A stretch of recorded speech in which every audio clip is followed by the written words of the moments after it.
Bienvenue sur Leadershift, le podcast qui fait bouger votre leadership.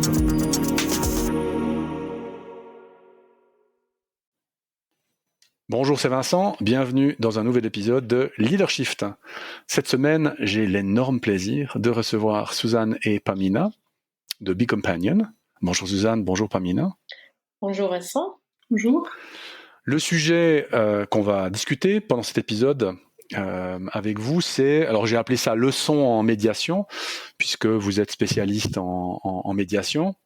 On va essayer de discuter un petit peu de ce que vous voyez dans votre pratique, dans votre métier, ce que vous prenez aussi pour vous d'ailleurs, à titre personnel.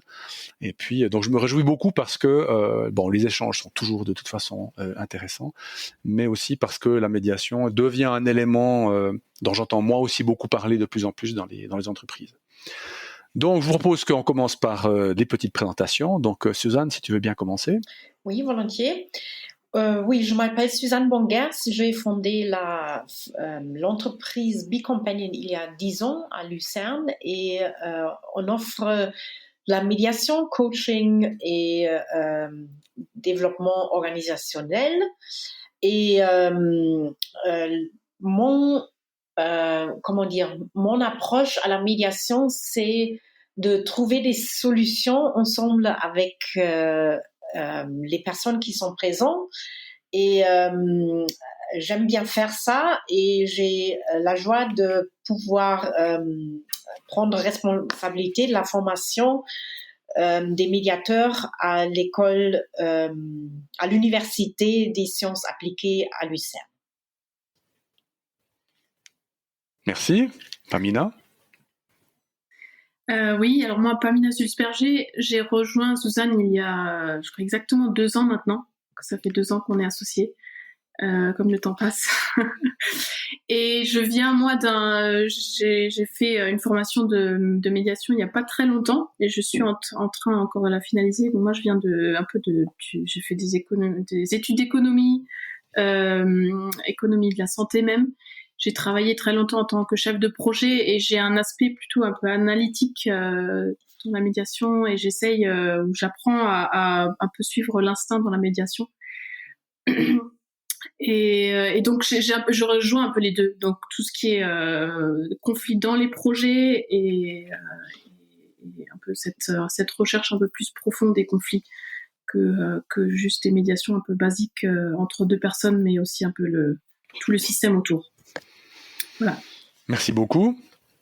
Donc, moi, j'avais envie de parler de médiation avec vous, mais pas tellement, disons, de la technique ou de la méthode, mais de ce que vous voyez en fait dans votre pratique. Qu'est-ce que vous observez? On pourrait dire en gros sur la nature humaine, si on voulait vraiment être un peu philosophique, mais qu'est-ce que vous remarquez sur les gens qui sont en conflit ou sur les équipes qui sont en conflit? Et donc, c'est peut-être ma première question. Est-ce qu'il y a quelque chose de particulier qui, l'une ou l'autre, vous frappe quand vous réfléchissez aux 2, 3, 4, 5, 6 dernières médiations que vous avez faites? Est-ce qu'il y a une espèce d'élément commun qui peut en ressortir, ou c'est vraiment plutôt des situations toujours extrêmement différentes? Bon, il y a toujours des parallèles dans l'approche de l'être humain à une situation conflictuelle. C'est-à-dire que notre vision de voir le monde et de voir notre position que nous avons, nous cherchons des milliers de raisons dans la vie pourquoi nous avons raison, et nous en trouvons. Et nous ne sommes pas capables d'écouter ce que l'autre pense. Donc ça, c'est quelque chose qui je crois que nous le connaissons tous si nous observons un petit peu dans les situations de conflit. Mais chaque situation est spéciale en elle-même en ce qu'elle concerne la raison de dispute, le caractère des personnages. Il y a toujours une particularité et il y a beaucoup de choses qui ressemblent. Aussi, les personnalités peuvent être un peu ressemblantes à un autre cas. On se dit, cette situation, je l'ai déjà vue quelque part. Mais il y a toujours aussi quelque chose de très particulier. Et surtout, la solution, c'est toujours quelque chose de très particulier. Pamina, pour toi? Moi, ce qui m'a aussi beaucoup interpellée ces dernières années, aussi en travaillant avec Suzanne, on rentre en tant que médiatrice, on a une certaine manière d'approcher les conflits et de voir les choses assez profondes et de discuter nous-mêmes entre nous. On discute très rapidement des choses. Et moi, ce que j'ai remarqué, c'est que même à un très haut niveau dans les entreprises, même les chefs d'entreprise, ils discutent pas beaucoup et ils discutent pas vraiment de leurs problèmes. Et souvent, ils attendent très longtemps avant d'aborder les problèmes jusqu'à ce que ça arrive vraiment à un conflit. Et nous, on est bien sûr, on nous appelle quand c'est déjà un gros problème. Mais moi, ça m'interpelle souvent de voir que ces petites choses, elles deviennent tellement grandes, des choses qui sont très longtemps qui ne sont pas résolues et qui sont parfois même impossibles de résoudre parce que ça c'est pendant tellement d'années et d'années qu'on arrive à un point où il faut se séparer. Et c'est très dommage parce que si on parle dans le continu, si on parle de ce qu'on ressent, des problèmes qu'on ressent, de ce qu'on attend de l'autre, c'est facile d'éviter les conflits. Et moi je trouve moi ça m'interpelle parce que je trouve que c'est très dommage d'en arriver souvent à ce stade-là. Ouais. C'est marrant parce que ce que vous avez dit les deux fait écho à quelque chose que je vois aussi de mon côté. Hein. Donc Suzanne, tu dis on n'a pas appris à écouter. En fait, on a surtout appris à essayer d'avoir raison. Tu as dit on trouve toujours 1000 raisons d'avoir raison. C'est joli d'ailleurs de le dire comme ça. Je vais te voler la formule d'ailleurs. T'as pas mis un copyright dessus. Mais c'est marrant parce que à quoi est-ce que c'est dû en fait parce que quand je donne un cours de communication, par exemple, j'aime toujours beaucoup dire que ce qui va faire leur succès en tant que manager, c'est pas le fait qu'ils savent argumenter. Alors bien sûr qu'on fait un peu d'argumentation, mais c'est surtout le fait qu'ils vont pouvoir écouter. Et quand je leur dis ça, je vois que ça fait réfléchir. C'est pas naturel, c'est pas immédiat. Et donc je me pose la question, qu'est-ce qui fait que on apprend presque d'abord à parler avant d'apprendre à écouter, alors que il n'y a pas de raison finalement. Oui, bon, je crois que comme la petite fille de Pamina qui a 1 an et demi, elle veut s'exprimer, elle veut être entendue. Et nous tous, les êtres humains veulent être entendus et compris. C'est pour ça que nous parlons tout le temps, parce que nous voulons être compris par l'autre. Et nous n'avons pas appris que le chemin d'être entendu passe par comprendre l'autre. Si l'autre a l'impression qu'il soit compris par moi, il est aussi ouvert à m'écouter. Oui, parce que, sinon on parle dans des chambres vides, quoi. Enfin, je veux dire, si tout le monde est juste en train de parler et que personne se dit tiens, il faut que j'écoute parce que, mais c'est vrai, à l'école primaire ou secondaire, on fait des exposés. Alors oui, on pourrait dire c'est marrant parce qu'en même temps les élèves, surtout dans l'ancien enseignement, j'espère moins maintenant, mais nous on écoutait à l'école, quoi. Mais on écoutait, je suis pas sûr vraiment de la bonne manière, je sais pas. Hein, mais tu voulais dire quelque chose, Pamina? Non, moi je me demande si c'est aussi un peu culturel. Dans notre culture, c'est aussi on est des individus qui doivent devoir s'exprimer. C'est plus important l'individu que la collectivité. Dans les pays asiatiques, il y a beaucoup plus de pauses dans les conversations. La pause, elle est normale après qu'on ait parlé, discuté, on se coupe pas la parole. Et ici, dans notre culture, c'est important ce que moi j'ai à dire. On est tous des personnes qui ont quelque chose d'important à dire.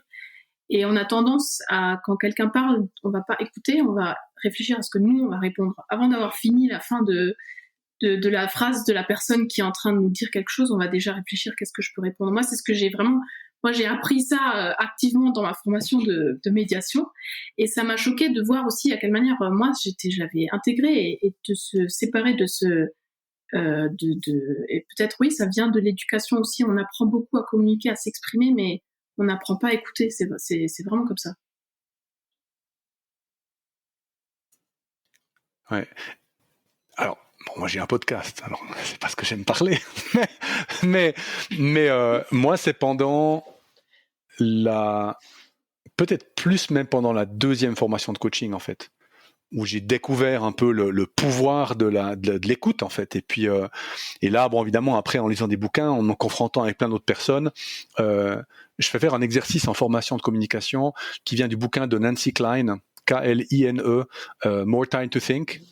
Je sais pas si vous voyez, et elle, alors c'est l'écoute radicale. Ça veut dire que quand tu écoutes, tu ne parles pas, tu n'interromps pas du tout.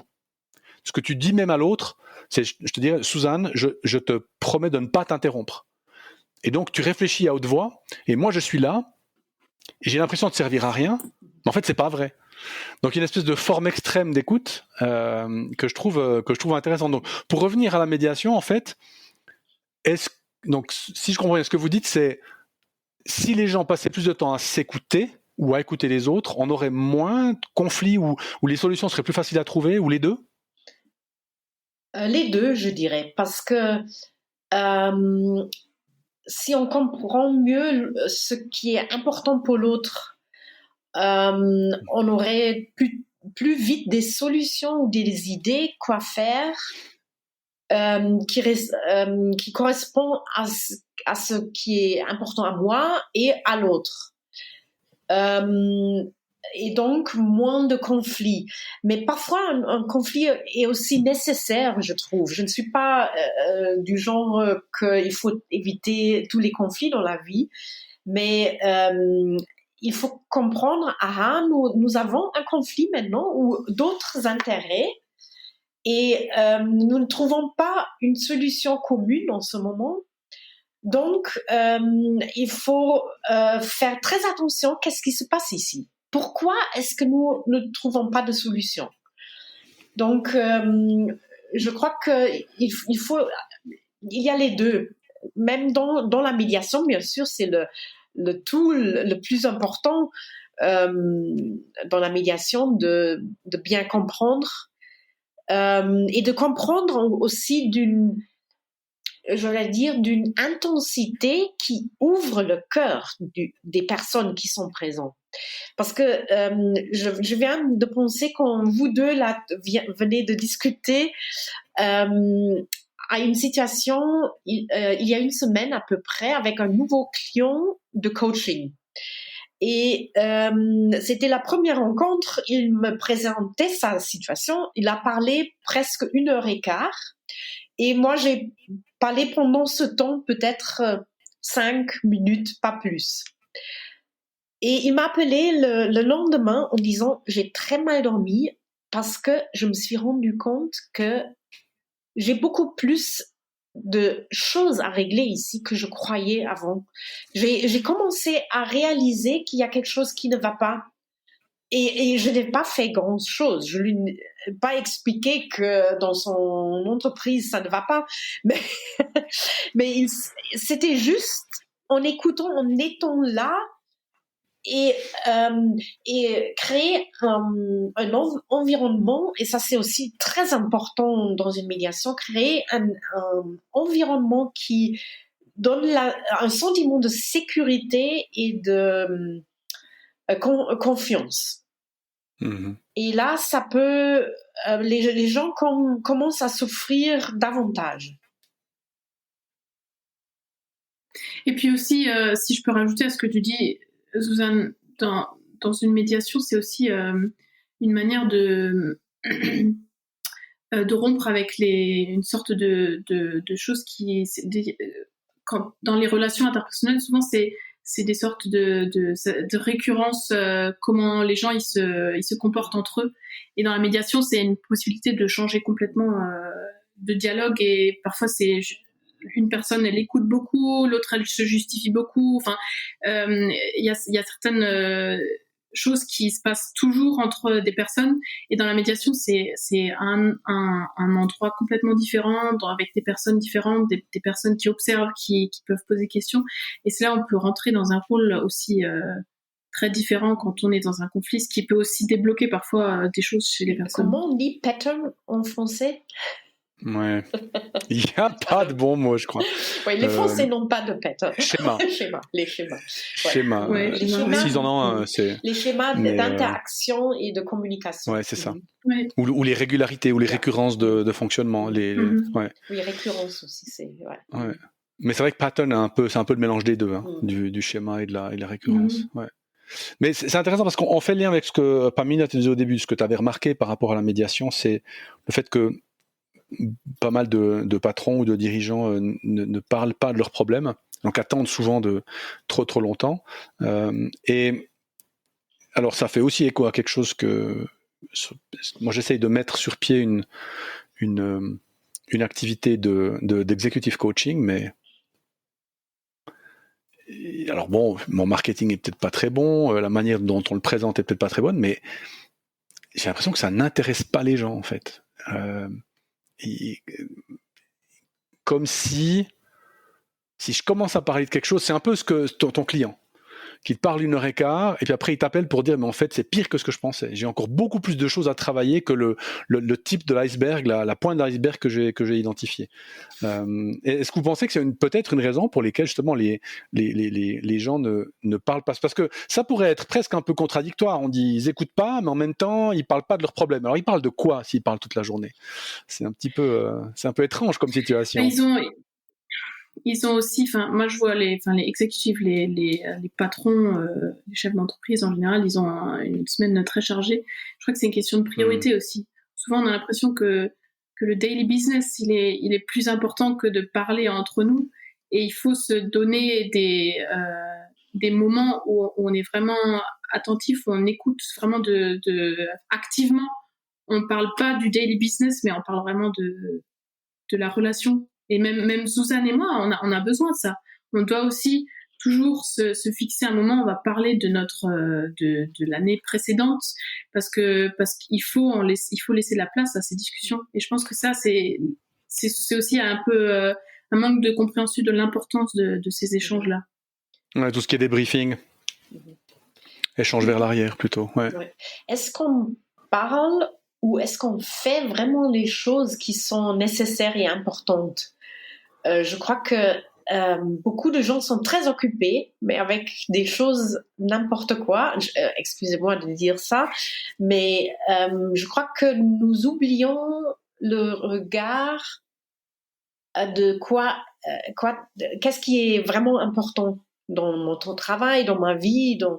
Est-ce que je peux vraiment declutter? Ah oui. Débarrasser, oui. Ouais. C'est pas idéal, mais ouais, clutter, c'est le chenille, c'est le beans, c'est ce qu'on dit en français, ramoner. Oui, c'est ça, faut ramoner la cheminée, quoi. Il faut vraiment, ouais, tout à fait. Ouais. Peut-être un coach ou un médiateur et un ramoneur. Ouais. C'est pas une mauvaise idée, ça pourrait être intéressant, ça. On ramone les conduits, effectivement. Ouais. Comment est-ce que vous faites, vous, pour écouter, dans le sens parce que souvent, quand je vois les gens autour de moi ou les participants et participantes, à un moment donné, ils ont envie d'amener, ils ont envie de... Donc comment est-ce que vous faites pour rester dans une écoute active, pour rester dans cette attention à l'autre? Comment est-ce que vous faites? Bon, comment dire, c'est toujours... quand je sais que j'ai une séance de coaching ou de médiation, je suis dans un rôle professionnel qui m'aide à avoir une concentration sur les personnes présentes et sur ce qui se passe, que je n'ai pas quand je vais le soir dans un bar ou rencontrer des gens ou même rencontrer des amis. Parfois, je n'ai pas la même concentration parce que je veux me détendre aussi quand je rencontre des amis. Et tout de même, parfois, j'ai des amis qui me disent « Avec toi, c'est toujours très intense. » Alors, je me dis « Oh !» Zut. Ouais. Donc, oui, et je crois que ça fait partie du rôle. Et au moment où je rencontre les clients, je suis dans ce rôle. C'est automatique. Ouais. Et toi, Pamina? Et puis c'est pas non plus, c'est pas on n'est pas concerné directement. Et bien sûr, c'est une manière on porte, quand on va dans une médiation ou un coaching, on met le chapeau de la médiatrice et on rentre différemment que quand on va voir les amis et on discute de choses qui nous intéressent aussi. On a aussi une opinion. Donc c'est vraiment d'une manière un rôle professionnel qu'on arrive à prendre. Mais je crois que c'est aussi, on apprend à mettre de son côté où les propres opinions, elles ont pas de place dans cette pièce. C'est les deux ou les trois ou les personnes qui ont un conflit qui sont le centre, et donc nous on fait l'intermédiaire, moi j'aime bien voir ça comme une sorte de traduction entre les personnes, mais moi, ce que je ressens, mon vécu, bien sûr, il me détermine en tant que personne, en tant que comment je travaille, mais il ne détermine pas comment moi je pense. Il n'y a pas de place pour que moi ramène mes idées, mes opinions et mes arguments, parce que c'est pas du tout le thème. Et donc il faut laisser ça devant la porte et on rentre très différemment avec un autre bagage dans une médiation. Ouais, donc la posture de médiateur ou de médiatrice aide à la prise de recul. Et pour pas être émotionnellement impliqué, alors même si évidemment il y a des émotions, il y a des résonances, mais pour ne pas être impliqué directement. Alors que c'est vrai que si j'écoute quelqu'un avec qui je parle, comme il me parle à moi, peut-être j'ai cette mauvaise impression ou mauvaise pression de devoir absolument contribuer, interrompre, etc., poser des questions. Alors qu'en fait, je pourrais peut-être être juste là en train d'écouter de la même manière que je pourrais me mettre presque en dehors de moi finalement, pour écouter la personne vraiment comme il faut, quoi. Ouais. Ce qui est dangereux aussi, parce que, moi, je me souviens au début de ma formation, je discutais avec quelqu'un qui me dit, mais Pamina, arrête, enlève ton chapeau de médiatrice, là, on discute entre amis. Donc, c'est aussi important de savoir enlever et retirer ce rôle aussi, et de prendre parfois, quand on parle avec quelqu'un, ils veulent pas qu'on leur pose tellement de questions. Ils ont besoin aussi de voir les émotions. Donc, c'est aussi, c'est à double tranchant. Donc, aussi faire attention avec ce rôle-là qu'on a dans le privé. Ah, mais ma femme me dit, moi je t'ai épousé, tu parlais trop, maintenant tu parles plus assez. Donc c'est vrai, parce que des fois je peux être à table et puis j'écoute simplement les gens. Alors bon, des fois je pars dans mes pensées aussi, mais j'écoute les gens. Et puis ce qui est vrai aussi, c'est que si on est avec des copains ou etc., des fois ils disent des choses. Et moi, ça déclenche le professionnel, quoi. Ça déclenche le coach, ça déclenche, etc. Alors, je dis pas parce que c'est effectivement pas approprié, mais le réflexe, il commence à devenir.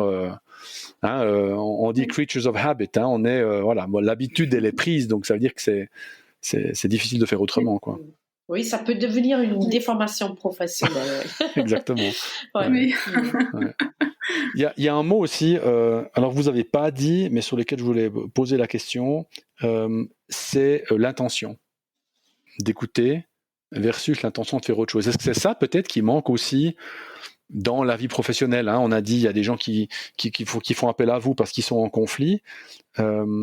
Cette intention d'écouter, est-ce qu'elle est trop absente ?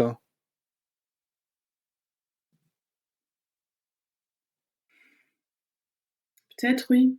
Moi, j'ai contact avec un chef d'entreprise qui a commencé une très petite équipe qui a grandi. Elle a commencé à faire des one-on-one qu'il faisait pas avant, parce que c'était pas nécessaire non plus. Et il en discutait et il disait, il se rend compte que il a vraiment l'intention d'écouter et de savoir comment ses employés ils vont, qu'est-ce qu'ils leur apportent. Et c'est un échange totalement différent de leur échange habituel, même s'ils ont une conversation, une culture très ouverte aussi ils s'échangent le feedback et ils ont vraiment une manière très, très ouverte de discuter. Il dit c'est une qualité totalement différente parce que c'est vraiment l'intention que c'est notre relation qui est le sujet de cet échange et pas le travail de tous les jours. Alors c'est marrant parce que évidemment je préconise aussi le one-on-one. Et donc, j'ai des fois des managers qui me disent « Ah, mais moi, je fais des one-on-one. » Je dis « Ben, raconte-moi. » Alors, j'ai mon tableau Excel avec les tâches.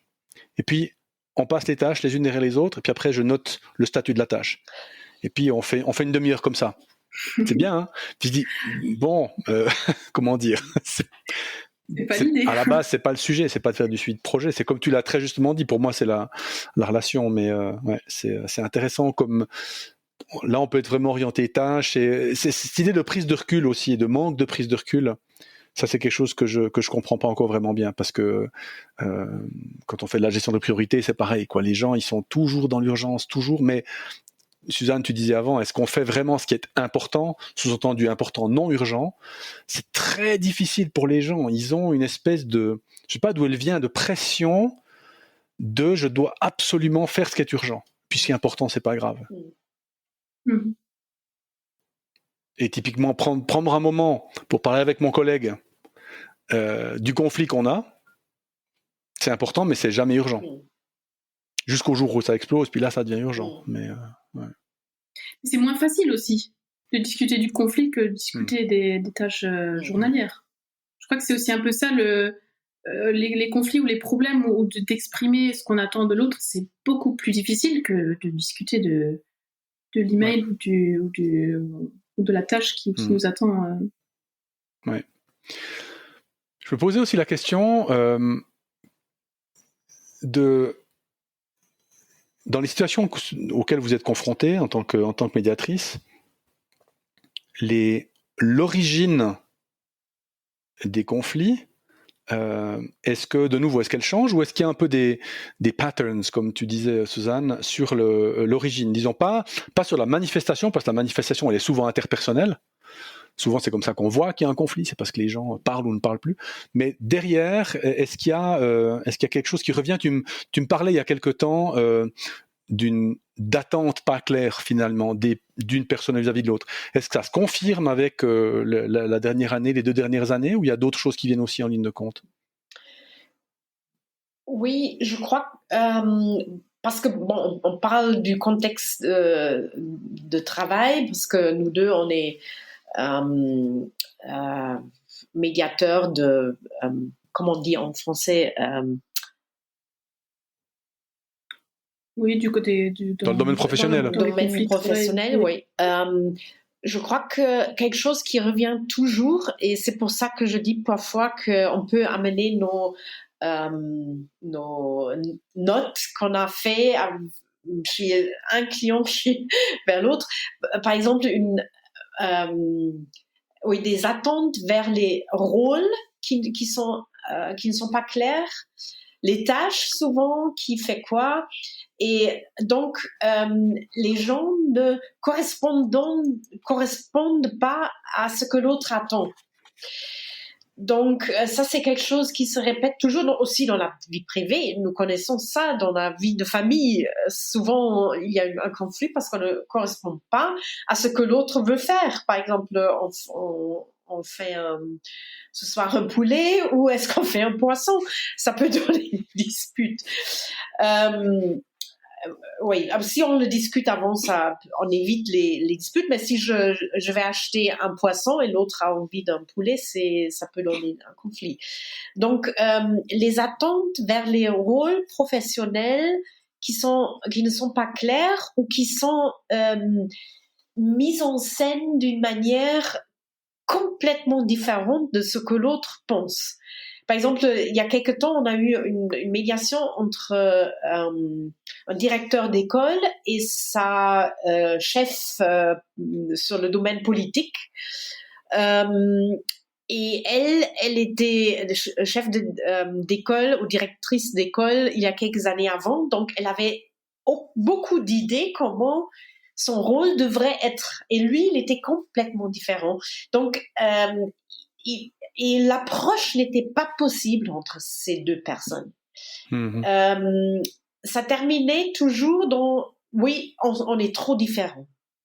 Et parfois, je crois que c'est comme ça que les personnages et leurs idées des rôles sont trop différents. Qu'est-ce qu'un directeur d'école peut ou doit faire? Comment est-ce qu'il doit se comporter aussi vis-à-vis ses professeurs, etc. Ouais, cette idée des rôles, moi, elle m'avait frappé, parce que des attentes dans les rôles, parce qu'effectivement, mais c'est marrant parce que quelque part, c'est aussi un manque de prise de recul, parce que ça veut dire que comme moi je vois les choses doivent être. Je peux pas me dire, ok, lui, le directeur, il a une autre manière de voir le rôle que moi, donc peut-être au moins il faut que je lui pose la question pour savoir comment lui voit les choses. Non, à la place de poser la question, c'est-à-dire d'avoir le recul de me dire, il faut que je lui pose la question, je considère que ma manière de voir les choses est la seule et l'unique. Et donc, voilà, je lui impose, et donc je le juge mal, puisque du coup, il correspond pas à ma manière de voir les choses. Et je n'arrête pas de dire, il faut pas faire ceci, il faut pas faire cela, il faut se comporter comme ça. Et l'autre, comment dire, soit qu'il essaye de correspondre et il perd son fil, ou soit qu'il se dit, oh là là, ça m'intéresse pas, je fais comme je veux, donc, ouais. Et ça va même plus loin encore, parce que il faut aussi comment dire, la personne qui a des attentes, qui a sa manière de penser, elle doit aussi le communiquer. Et moi, j'ai déjà entendu un chef dire, mais mon employé, il sait ce que j'attends de lui, sans que ça a jamais été discuté. Et c'est aussi souvent ça, il n'y a pas juste des attentes, il faut que les autres fassent comme moi je le veux, mais les autres, ils savent même pas comment moi je le veux, parce que je n'ai jamais prononcé. Et ça se rajoute encore un plus au-dessus du reste, quoi. Il y a un exercice, pas un exercice, c'est une manière une espèce de Gedankenexperiment que j'aime bien faire. C'est souvent, évidemment, dans les formations, les gens se plaignent de leur chef. Et puis, je leur dis, mais vous pensez que vos collaborateurs, ils disent quoi de vous? Bon, déjà là, il y a un petit peu d'inquiétude. Après, je leur dis, mais vous connaissez les besoins de votre chef? Souvent, je leur dis, vous avez 10 secondes, vous écrivez les 3 premiers besoins de votre chef. Aucune idée. Souvent, les gens disent, mais je sais pas. Alors, comment tu veux collaborer avec quelqu'un dont tu connais pas les besoins? Mais il m'a jamais dit, mais tu lui as jamais demandé. Donc, c'est exactement ça. Il y a une espèce de, c'est mon chef, je suis le collaborateur, tout est clair. Moi, j'ai envie de dire, c'est mon chef, je suis le collaborateur, rien n'est clair. De base, rien n'est clair. Il faut discuter. Alors oui, il y a des descriptions de fonctions. Mais bon, déjà, quand il y en a, puis quand elles existent, bon, elles sont génériques, mais ça veut pas dire que j'attends quelle fréquence de communication, qu'est-ce que je veux que tu dises et que tu me dises pas, etc. Enfin, tout ça n'est absolument pas fixé à la base. Et je peux comprendre du coup que quand c'est pas fixé, ça laisse la place à l'interprétation. Puis après, la magnifique nature humaine fait le reste. Hein. On tombe dans le conflit assez vite, quoi. Ouais. Donc, définition des rôles. Donc, en fait, la leçon là, c'est ne pas avoir peur d'exprimer ses attentes et ses besoins. Et de le demander aux personnes autour de nous, que ce soit les collègues, les collaborateurs ou le chef, quoi. Ouais. Dernière question, qu'est-ce que votre métier a changé en vous, dans votre manière d'être globalement en tant que personne?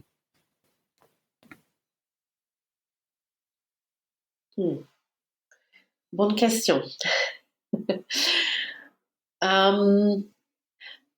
Je crois que j'ai approfondi ce que j'ai toujours aimé faire. C'est d'observer les gens, leur comportement, leur interaction, les jeux de pouvoir. Ça, j'ai toujours aimé d'observer ça dans les rues, avec les gens avec lesquels j'ai travaillé, à l'école déjà, ou dans les lectures, parce que j'aime beaucoup lire. Donc, un roman, c'est toujours une interaction entre êtres humains. Il y a toujours un conflit aussi. Et je crois que la manière d'observer est beaucoup plus détaillée, beaucoup plus complexe qu'elle était avant. Et ça, j'apprécie beaucoup, mais ça peut aussi être difficile pour les gens qui ne suivent pas cette manière d'observer. On peut, comme on dit en français, überfordern. Challenger? Les überfordern, c'est plus quand on demande trop d'une personne. Ah, trop exigé. Oui. Surexiger, non, on peut pas dire. Surexiger. D'accord. Ouais. Ouais. Surexiger quelque chose des gens si Oui, ça c'est parfois un peu difficile d'observer d'une manière assez systémique, comment dire, et de le communiquer à des gens concernés ou intéressés. Ça, là, je dois toujours choisir le langage qui est compréhensible pour les gens qui sont présents. Donc finalement, tu es presque un peu une sociologue dans l'âme ou une ethnologue dans l'âme, hein, qui étudie les comportements humains, mais en société. Hein, ouais. Et toi, Pamina? Je dirais c'est peut-être un peu quelque chose d'un peu plus facile, parce que je crois qu'on fait ce métier-là, on a, comme Suzanne elle explique, on a aussi quelque chose d'inné en soi d'aimer résoudre les conflits ou d'écouter. Enfin, moi, j'ai toujours aussi fait ça même avant, sans m'en rendre compte, dans les projets. L'interpersonnel m'a toujours énormément intéressé. C'est ça que j'aimais faire. Et je crois que ce qui a changé aussi, moi, vraiment de faire cette formation, de faire ça aussi, de professionnaliser, c'est de me rendre compte que souvent, quand quelqu'un vient avec un problème, on a tendance à vouloir trouver une solution pour la personne. Donc moi, j'ai toujours été une personne, on vient me voir, on parle de ses problèmes, de ses soucis, de ses émotions, et j'ai toujours eu tendance plutôt à vouloir être un peu amenée à vouloir ramener des solutions. Donc on veut aider cette personne absolument, elle vient avec un problème, donc on va essayer de l'aider. Et comme Suzanne, elle expliquait tout à l'heure, cette personne dans le coaching, j'ai appris à juste être je me suis rendu compte que d'écouter c'était une force beaucoup plus grande que de vouloir amener des solutions au problème. Et c'est un peu ça qui m'a aussi changé dans ma mentalité personnelle aussi, que je vois aussi dans le privé. Après forcément on prend les choses avec, ou juste d'écouter, de poser des questions, d'essayer de comprendre, ça a une force beaucoup plus grande que de vouloir chercher des solutions, parce que la personne ou les personnes qui sont dans le conflit, ils sont beaucoup plus capables de trouver des solutions adaptées que nous-mêmes, on l'est à leur place. C'est marrant parce qu'en fait, du coup, on partage l'apprentissage essentiel. Pour moi, c'est le même que pour toi. C'est le pouvoir de l'écoute et de la présence, simplement. Plus que le savoir, même si j'adore toujours savoir plein de trucs, mais le pouvoir de poser des bonnes questions est nettement supérieur au pouvoir de dire simplement les choses. Donc moi, c'est vrai, c'est peut-être la chose que je retiens le plus dans le parcours de mes X dernières années, quoi. Je pense qu'on apprend personnellement aussi beaucoup plus sans se rendre compte. On en apprend beaucoup plus parce que ça nous donne d'autres idées aussi. Une conclusion, quelque chose qu'on n'a pas encore dite, mais que vous pensez être importante pour nos auditeurs, nos auditrices? J'ai pensé, ou je viens de penser encore au mot solution, qui est souvent lié au problème ou au conflit. Et j'ai bien apprécié ta question que tu nous as posée une fois. D'où est-ce qu'elle vient, la solution? Et elle vient toujours de l'inattendu. Et elle se cache, elle aime se cacher. Et elle vient de l'inattendu, l'inaperçu. Et c'est ça que j'aime, quand il y a l'énergie là qui nous amène à des solutions que nous n'avons pas vues avant. Ouais. Pamina? Moi, je pense pour moi, c'est vraiment l'écoute, écouter, porter l'importance à écouter. Et la conclusion de notre discussion, c'est aussi, pour moi, ce que je retiens aussi, ce qui est très présent maintenant, aussi on oublie parfois même en tant que médiatrice de porter de l'importance aux échanges et de laisser de la place aux échanges au-delà du travail qu'on a tous les jours. Donc, se prendre le temps de discuter. Merci beaucoup pour votre participation active à toutes les deux. Merci. Merci à toi, Vincent. Chers auditeurs, chères auditrices, j'espère que vous avez apprécié cet épisode. Je vous dis à la semaine prochaine pour un nouvel épisode. À bientôt. Ciao.